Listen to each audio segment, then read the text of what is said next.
छोटे नवाब मधलं लताचं हे गाणं बऱ्याच जणांप्रमाणे माझंही आवडतं गाणं. शाळकरी वयात असताना ऐकलेलं हे गाणं मला तेव्हाच त्याचं वेड लागलेलं होतं.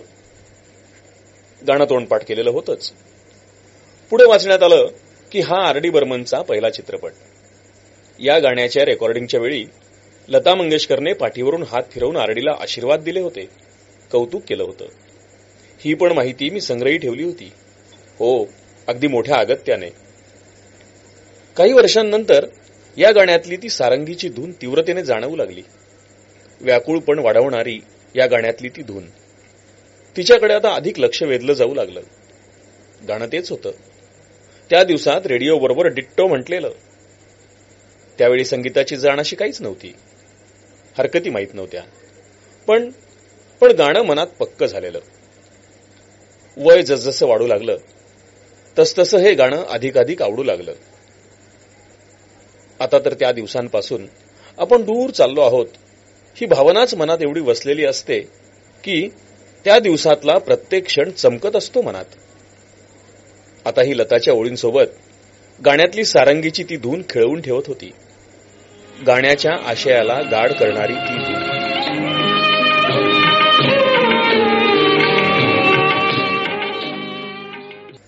हा चित्रपट पाहण्यात नव्हता. परवा अचानकच टीव्हीवर हे गाणं पाहायला मिळालं. झी सिनेमाच्या त्या रंगीत बेभान वेगाच्या आवाजांच्या जाहिरातीत एखाद्या जत्रेत हरवलेलं पोरगं वाटावं तसं हे गाणं वाटलं. ब्लॅक अँड व्हाईट दृश्य आणि चक्क मुजरा चालू असलेला तो प्रसंग. महमूद आणि त्याचा साथीदार यांच्या समोर ती लचकदार नर्तिका लाडीक अभिनय करीत शरीराला सुंदर तऱ्हेनं ओवाळू लागलेली आहे. गाणं म्हणते, बाहेर विजा चमकत आहेत आणि ती नर्तिका विनवती आहे,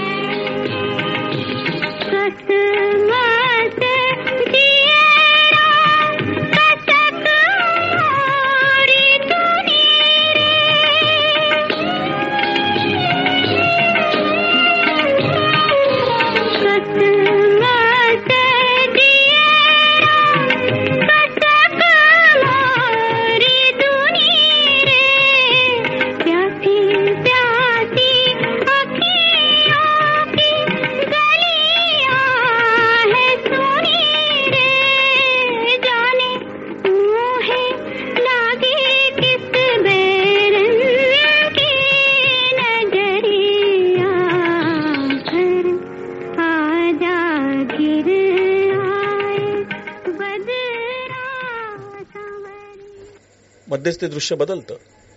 अमिता ही नायिका एकटी घरात आहे.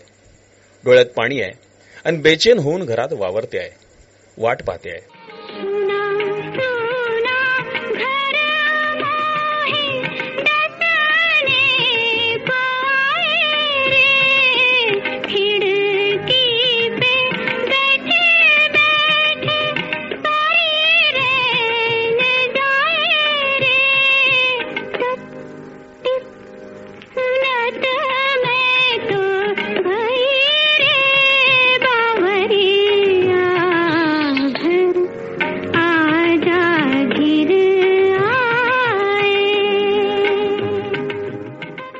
आतापर्यंत हे गाणं एका उदास मनस्थितीचा असल्याचा अनुभव होता. पण आता तो ठेका, ती लय आणि मुजऱ्याचं ते वातावरण याला वेगळे संदर्भ मिळाले. गाण्याचं ते मुजऱ्याचं स्वरूप, नर्तिकेचे ते मादक हावभाव हे सगळंच आवडू लागलं. गाण्यामध्ये घुंगराचे जे आवाज होते त्यांना हा संदर्भ होता आणि ती सारंगी रिझवण्यासाठी होती. आणि या सगळ्यांमुळे ती नायिका आणि त्या नायिकेची वेदना अधिकच जाणवू लागली. तिचा मूक आक्रोश जणू ऐकायला येऊ लागला. नायक मात्र मस्त अशा मनस्थितीत आहे हे पाहून व्याकुळ अशी अवस्था जाणवू लागली. आता ते गाणं, त्या गाण्याचा आशय अधिक गहिरा झाला. लताच्या आवाजातली आर्तता नव्याने मनात घर करू लागली. सुना सुना घर मोहे डसने को आये रे, या ओळी पूर्वीही तेवढ्याच जाणवल्या होत्या. आता नायिकेची ती हतबल अवस्था पाहून मनाची तगमग वाढली होती. अशी स्थिती बऱ्याच वेळा अनुभवायला येते.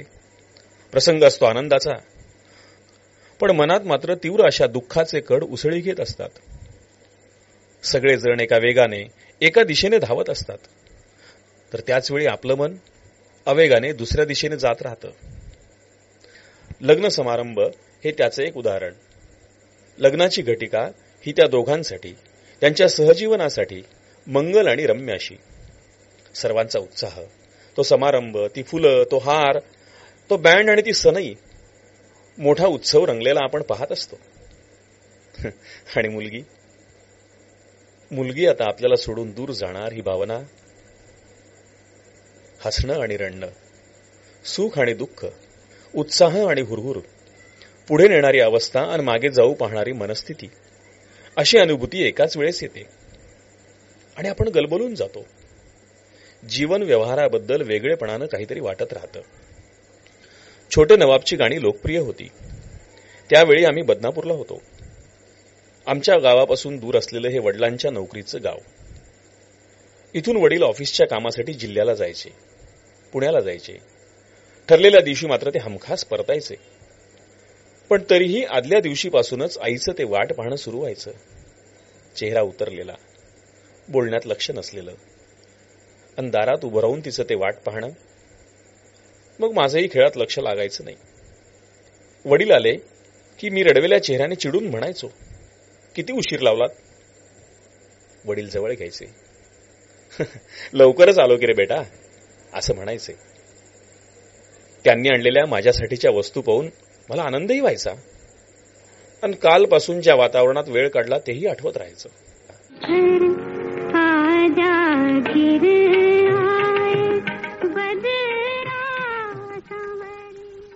हे गाणं जिव्हाळ्यानं जाणवायला ही पण आठवण कारणीभूत असावी का? शिकस्तमध्ये तलत लताचं एक प्रकृती. जब जब फूल खिले, जब जब फूल खिले, तुझे याद किया हमने, जब जब फूल खिले.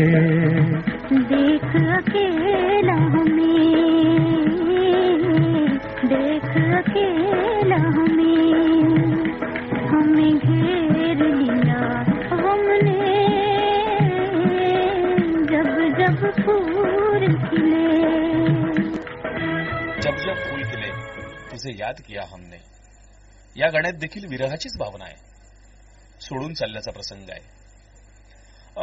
या गाण्याशी सुरुवातीला माझं काही जमलंच नव्हतं.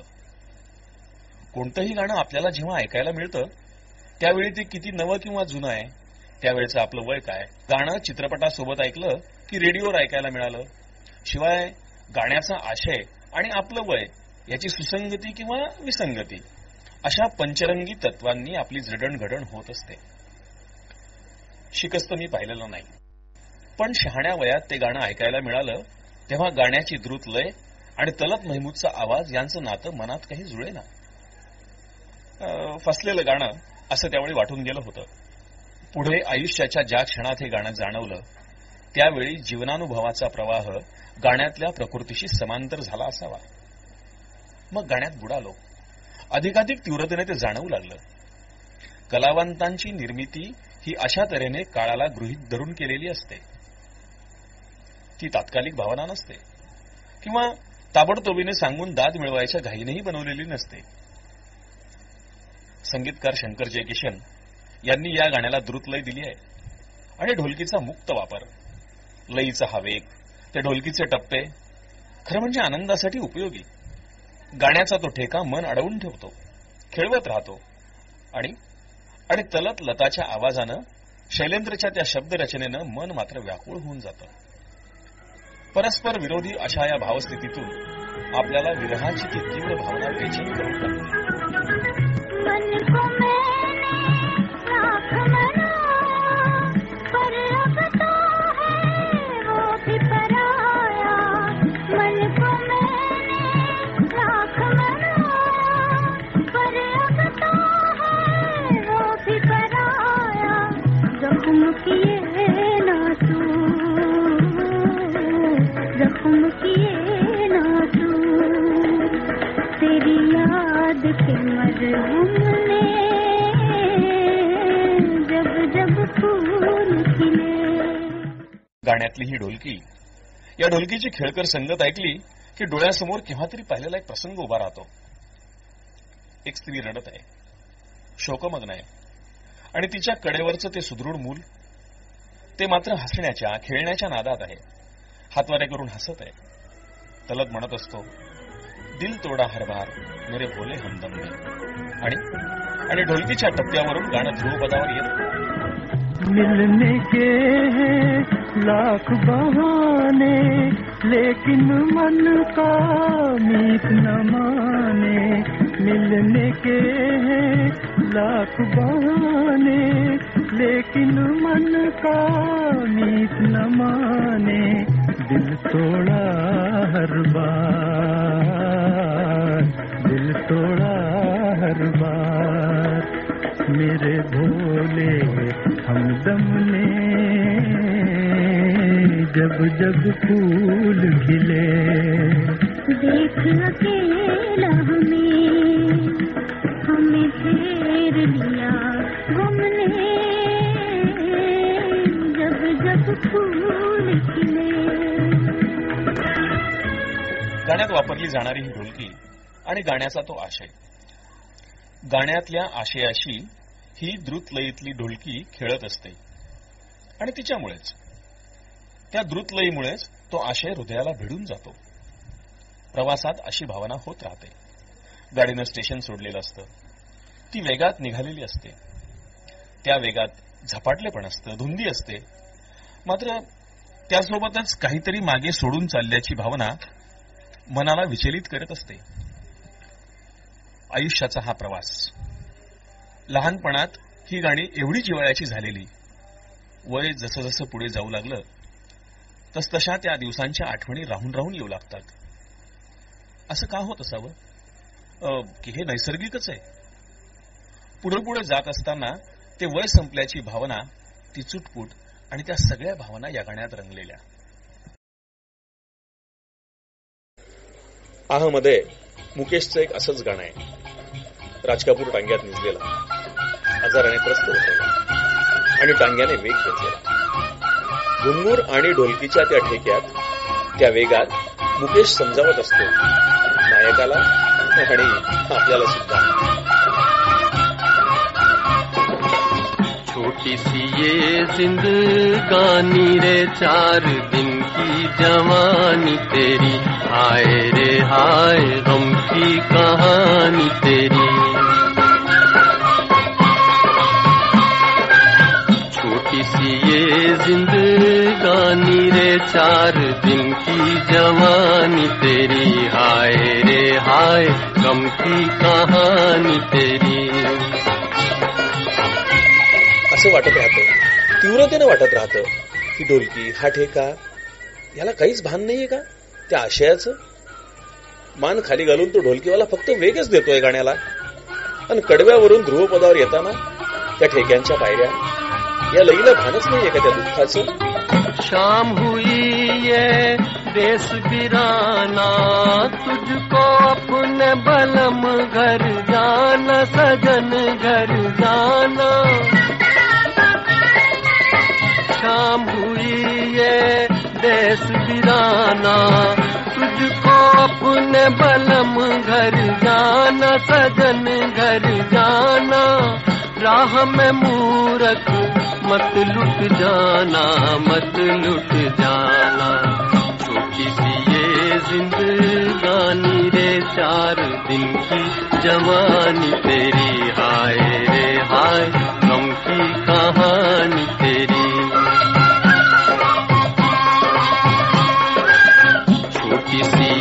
जिंदगानी रे 4 दिन की जवानी तेरी, हाय रे हाय गम की कहानी तेरी.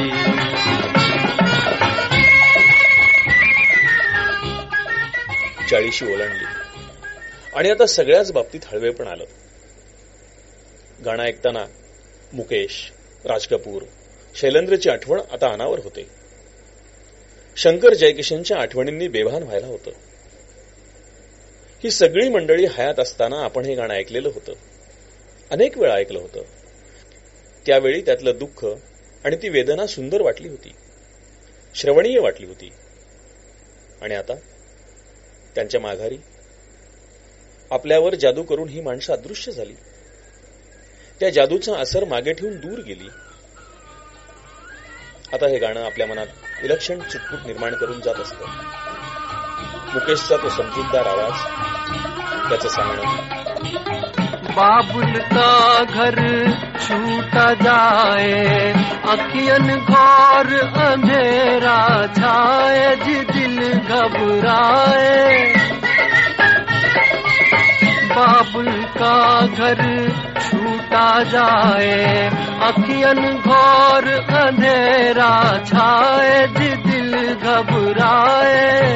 आंख से टपके दिल का खजाना, दिल का खजाना.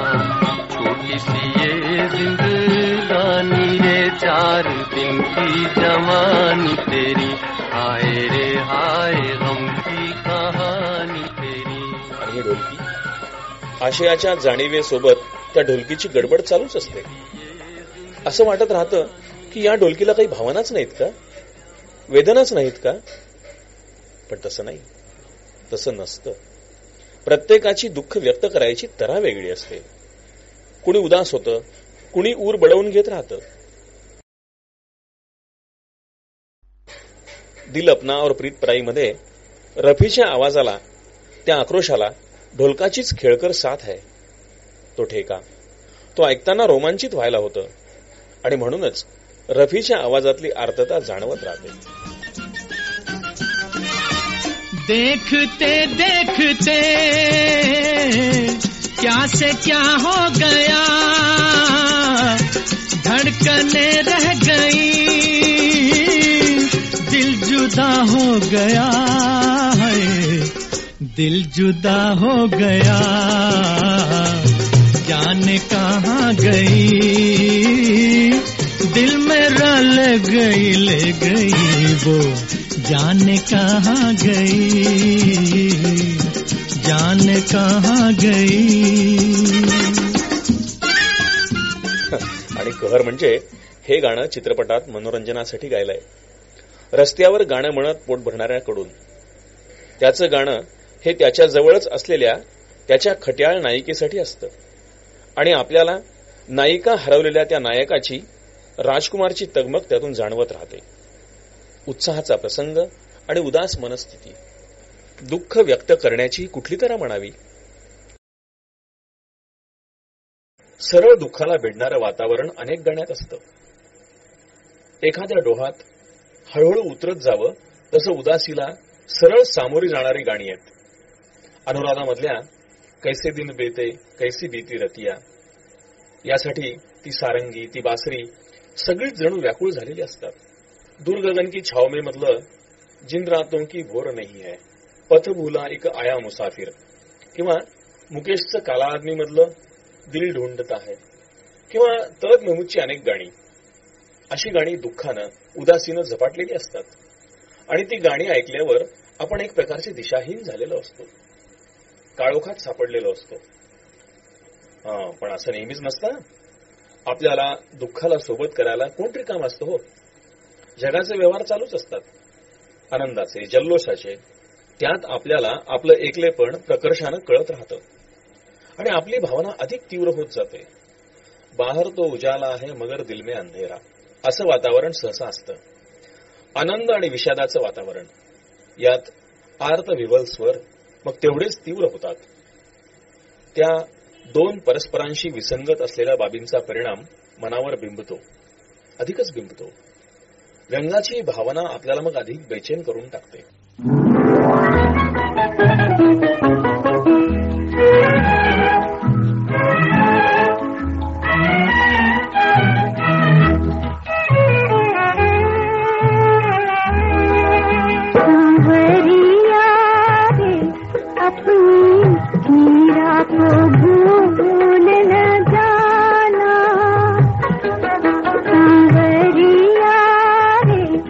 अपनी मीरा को भूल न जाना।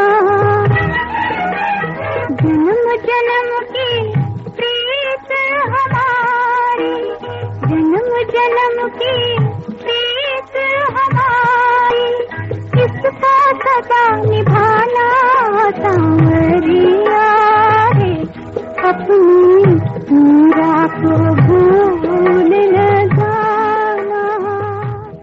आचल या सी रामचंद्र यांनी संगीतबद्ध केलेल्या चित्रपटात सुमन कल्याणपूरचं गाणं हे 2 भागात आहे.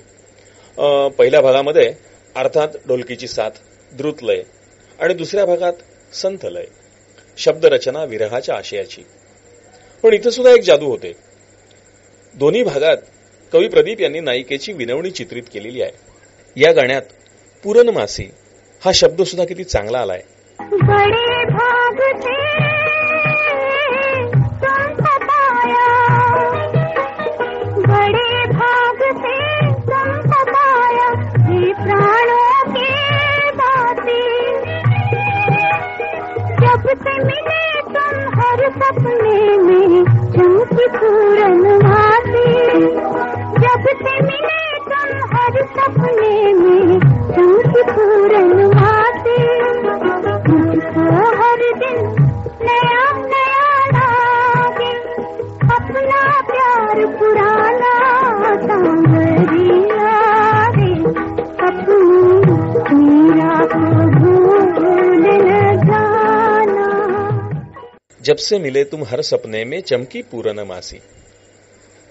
पण द्रुतलयीत सुमन कल्याणपूर जेव्हा ध्रुवपदावर येते तेव्हा रडता रडता हसल्यासारखं होतं. धीर सुटत चालल्याची ती भावना. गाण्याच्या पहिल्या भागात एक हसू आहे, थट्टेतून आल्यासारखं ते हसू. त्यात तिला फक्त शंका आलेली आहे, तो सोडून जाईल, विसरून जाईल याची. आणि दुसऱ्या भागात सरळ सरळ विरहाचं दुःख आहे, वेदना आहे. मुझसे छुपके अगर कहीं तुम असं म्हणताना पहिल्या भागात लपंडावाचीच भावना आहे, तर तीच ओळ दुसऱ्या भागात आहे तेव्हा वाटत राहतं की आता तो कायमचा लपून बसलेला आहे. दुसरी ओळ अशी आहे, पाओगे तुम मेरे नैना हरदम आगे आगे. या आगे आगे शब्दामुळे चकलो होतो. अरे आगे आगे कसं काय म्हणता येईल? पण गाणंच एवढं बेहद आवडलेलं होतं की आवडीच्या त्या प्रवाहात हे शब्द जणू बाजूला राहून गेले होते. नंतर कळालं की परस्पर विरोधी अर्थांचा संयोग या शब्दात आहे. आगे म्हणजे पुढे सुद्धा होतं आणि मागे पण, पूर्वी असा सुद्धा याचा अर्थ आहे.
मुळात सुमन कल्याणपूरच्या आवाजातच एक उदासी सतत जाणवत राहते.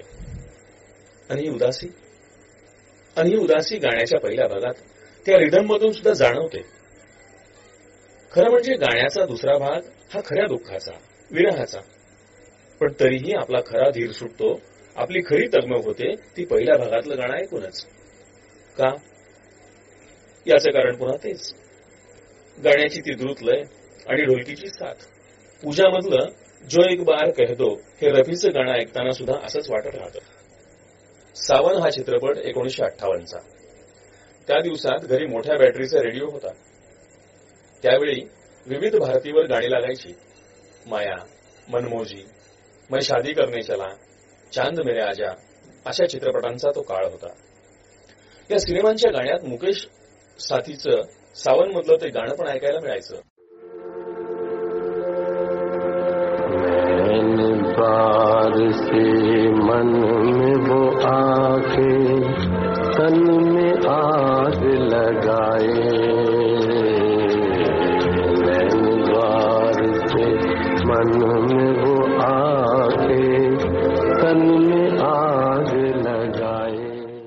मुकेशच्या त्या ओळींच्या पाठोपाठ लता साथींच्या त्या खेळकर ओळी यायच्या.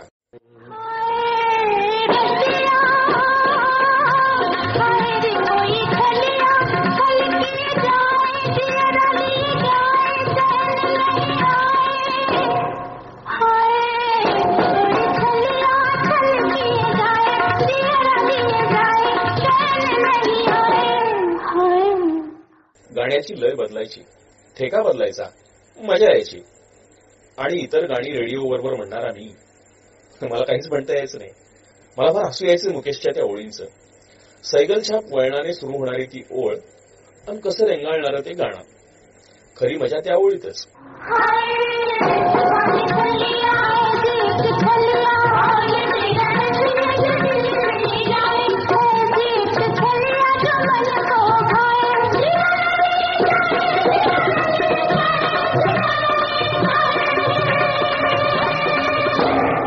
संगीत होतं हंसराज बहल यांचं.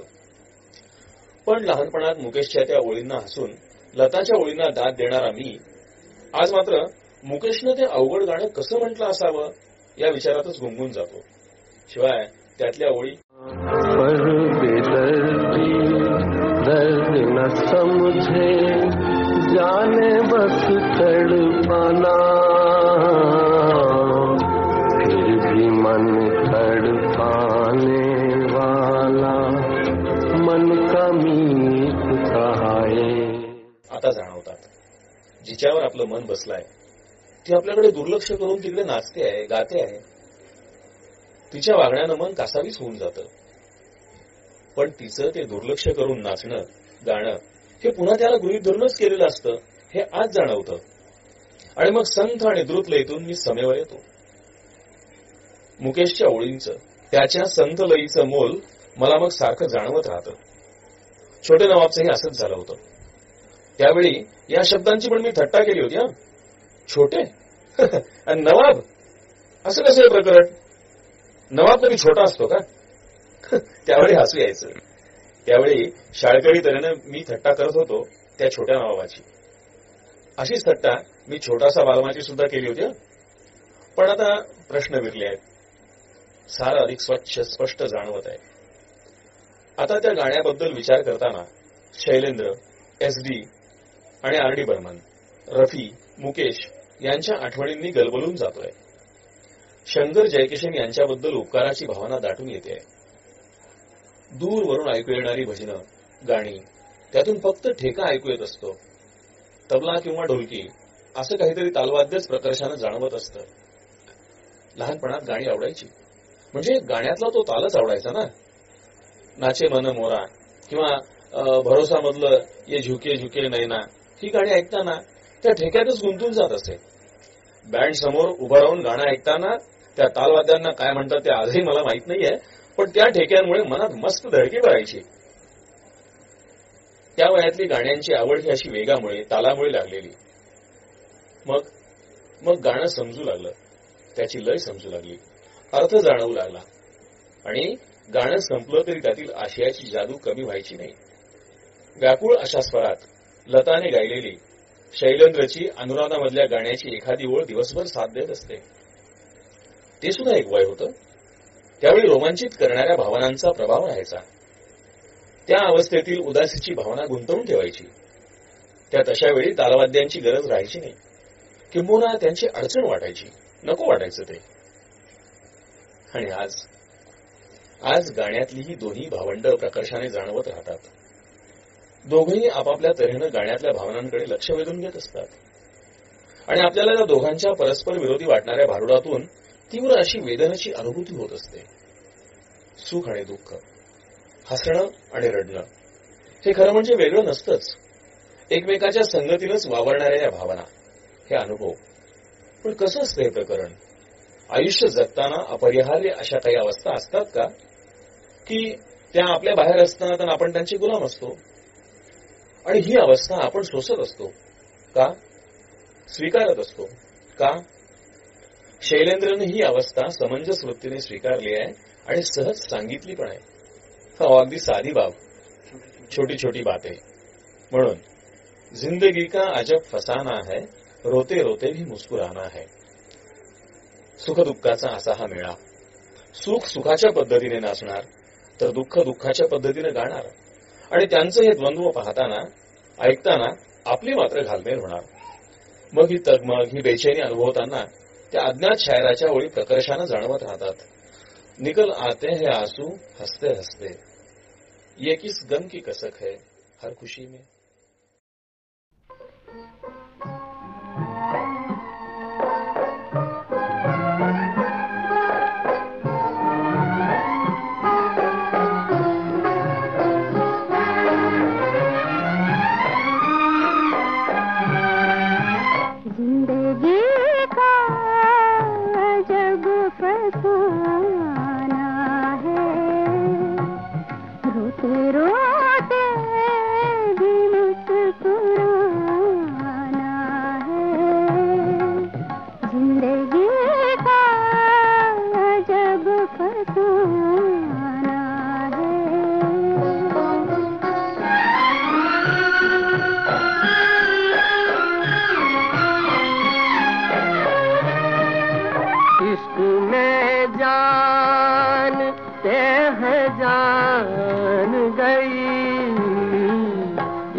फिर भी कहते हैं आजमाना है, फिर भी कहते